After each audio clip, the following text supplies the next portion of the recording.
수지구 신봉동, 동천동, 성북동, 고기동을 지역구로 둔 국민의힘 신민석 의원입니다. 오늘 저는 이 자리에 우리 시의 미래도시 발전과 공공서비스 강화를 위해 필수적인 용인도시공사 자본금 증자 필요성에 대해 말씀드리기 위해 나왔습니다. 최근에 용인 반도체 클러스터 공사 현장을 지나면서 그 많던 산이 온데간데 사라지고 여러 갈래로 길이 뚫리면서 쉴 틈 없이 새로운 도시가 생성되고 있는 것을 지켜봐왔습니다.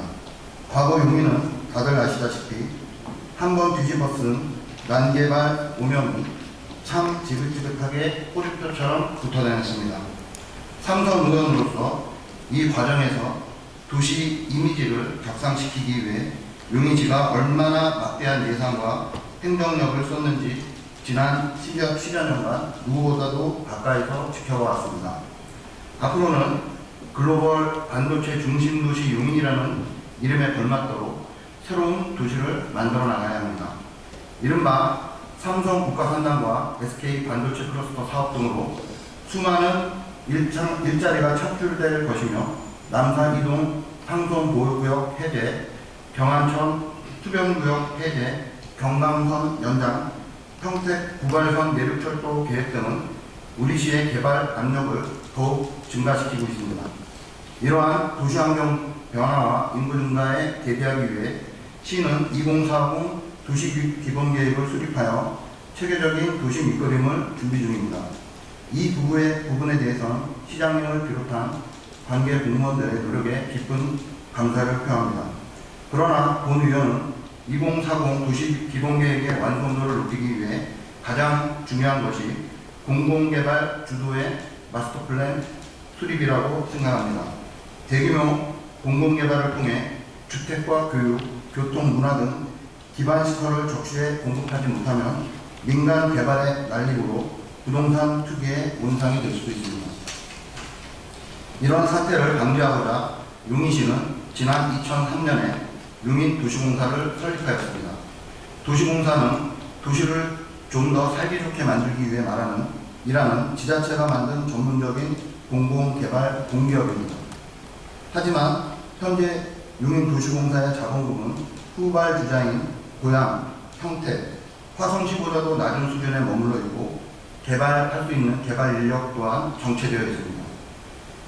플랫폼시티 사업에서조차 겨우 5% 지분만 참여하는 등 대규모 공공개발을 주도하기에는 역량이 매우 부족한 상황입니다. 이로 인해 용인시가 대규모 공공사업에서 LH와 GH 등 외부 공공기관에 의존하고 있어 더욱 안타깝기만 합니다. 이에 용인 특례시가 설계한 2040 도시기본계획을 우리 스스로 완성하기 위해 다음과 같은 제안을 드립니다. 첫째, 단기적으로 가장 먼저 반도체 배후도시인 이동 공공주택지구에 용인시가 10% 이상 참여할 수 있도록 용인도시공사의 자본금을 증가해야 합니다. 둘째, 점진적으로 용인도시공사의 자본금과 인력을 확충하여 개발 역량을 강화해야 합니다. 셋째, 개발 압력이 큰 지역부터 공공개발을 주도하여 2040 도시기본계획의 완성도를 높이고 개발 이익금을 지역사회에 전면 재투자해야 합니다. 도시공사의 자본금 증자는 미래 도전 과제를 해결하기 위한 필수적이고 시급한 조치입니다. 급변하는 도시환경 속에서 시민들의 요구에 부응하기 위해 끊임없이 고민하고 준비해야 할 것입니다. 그런 의미에서 이를 통해 용인시는 지속가능한 발전의 토대를 마련하고 시민들에게 더욱 신뢰받는 지방정부로 거듭날 수 있을 것이라고 생각합니다.